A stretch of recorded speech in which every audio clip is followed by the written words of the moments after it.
You fais money. Inamanuya Wesago. Quoi qu'il en soit, tu restes mago. Je reste ton gars. Acheter un produit avec un coût vraiment élevé, tu gardes ça chez toi. Et quand le contrôleur vient, il prend le produit là avec toi.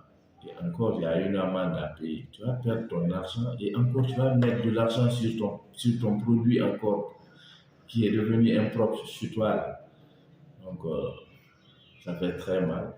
Et je les ai conseillés de ne pas au moins prendre des produits qui ont une date trop proche. Je conseille tout le monde qui ferme les yeux, qui sait que le produit là est impropre et après il s'hasarde à consommer. Ça peut ne pas réagir chez toi à l'immédiat, mais au futur tu peux avoir des problèmes. Parce que quand un produit est arrivé à terme, ce produit-là doit être jeté, incinéré.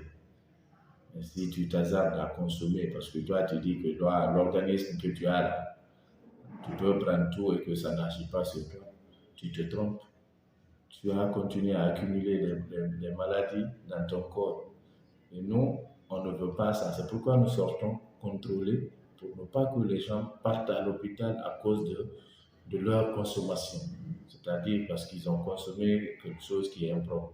Nous évitons ça. Et chaque jour, les agents sont sur le terrain pour éviter ces genres de problèmes. C'est-à-dire chaque fois envoyer les gens à l'hôpital parce qu'ils sont malades ou parce qu'ils ont consommé quelque chose d'impropre.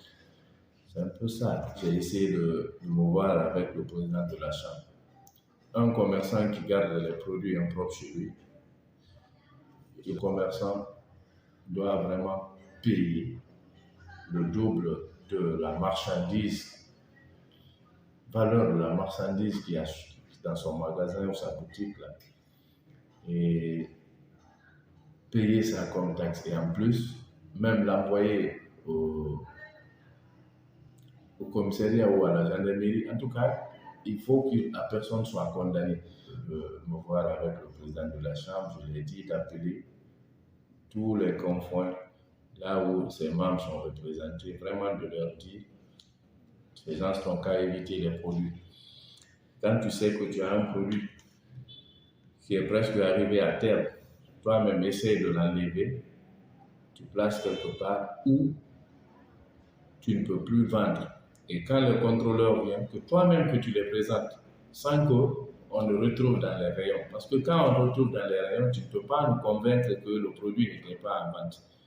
Mais si tu enlèves, tu envoies là et tu classes quelque part, par terre là-bas, là. Dès que nous venons et tu me dis vraiment, monsieur, il y avait ce produit-là, mais c'était venu à terme, j'ai enlevé, j'ai mis ça ici. Ah, toi, tu es épargné de tout taxe. Donc, depuis, le message là a été véhiculé parce qu'on n'en trouve pas de produits impropres. Tellement maintenant là, à Pofa. On avait au moins eu plus de 8 tonnes, 8 tonnes et poussière de produits impropres.